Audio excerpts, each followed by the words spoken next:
疲労蓄積による労災防止ということで、2000年に慢性の疲労に対する最高裁判決を受けてから始まった過重労働防止対策と面接指導制度の歩みについて簡単に説明したいと思います。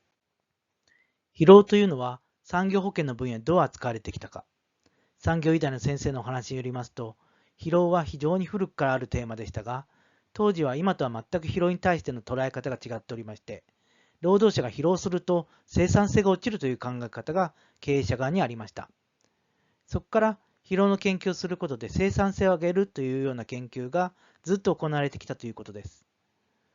そのようなところから疲労に関する研究は進んでいくんですけれども、なかなか普遍的に疲労という我々の感じるものを客観的に捉えることはできませんでした。もちろん原因は様々あるのですけれども、どうも疲労という言葉はみんなが使うけれども、科学的に明確にできません。分類の仕方としては、身体的、心理的、急性、慢性、局所、全身ということで、例えば目が疲れた、肩が疲れた、全身が疲れたといろいろあります。測定法も開発されてきましたが、統一された基準は存在しませんでした。このように疲労というのは、当時は生産性向上という、いわば作業管理という観点で、今後研究開発していこうとされたところであります。それが、この2000年に出ました最高裁判決によって突然変化することになります。この判決、よく中身を見ますと、慢性の疲労という言葉が出てきます。最高裁が慢性の疲労と過度のストレスの持続が循環器疾患の原因になるんだと判決しました。こうなりますと、慢性の疲労もほっとくわけにはいきません。国としても慢性の疲労に対して何とかしなければならないということで、その対応に迫られることになったわけです。2000年の最高裁判決で慢性の疲労が判決文に登場した後、まず2001年12月に労災認定基準が変わり、疲労の蓄積も労災の基準に加わりました。具体的には発症前6ヶ月、ここも判例に出てきた通りですけれども、6ヶ月前からの疲労の蓄積が労災の認定基準に加わりました。そうなりますと、労災防止の観点からは、その疲労の蓄積の予防もしなければならないということになります。ここで急遽、疲労の蓄積を調べなければならないということになったわけです。労災の認定基準が変わって3ヶ月後の2002年2月に、厚生労働省の通達によって、疲労の蓄積を調査しなさいということになりました。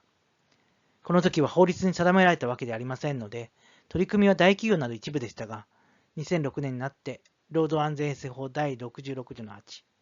労働安全衛生規則52条の4、第1号に勤務の状況、第2号に疲労の蓄積の状況、第3号に心身の状況と、これらを医師が確認するという医師の面接指導制度が始まりました。医師の面接指導の仕方は、条文では問診その他の方法により心身の状況を把握し、これに応じて面接指導により必要な指導を行うと、このことくらいしか書いてありませんので、では一体どうしたらいいのかということですが、例えば、医師が労働者に疲れているかどうかを確認して、大丈夫、それで終わりっていうような面接指導も法律違反ではないということになります。しかしながらそれはあまりにも何もしてないということになりますので、中央労働災害防止協会が疲労蓄積度自己診断チェックリストを示し、法令にある3つの項目、勤務の状況、疲労の状況、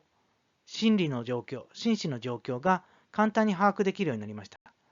これが普及していき、現在に至っているということになります。そこから20年、働き方改革や勤務間インターバルというような言葉も出てきましたので、そろそろ見直そうかなということになりまして、2023年改正版が出ました。この改正版には、食欲、睡眠などの項目も追加されています。今はもう、労働者の疲労の蓄積は、事業者が取り組むべき健康上の課題であるということは当たり前となりました。時間外労働の上限規制も本格施行されましたが、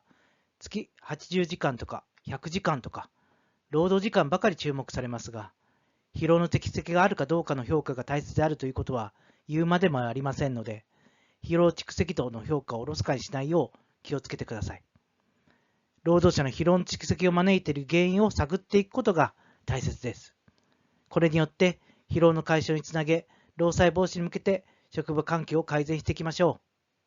う。今回このスライドを作るのにあたって参考とした資料です。詳しくお知りになりたい方はそれぞれのリンク先をご確認ください。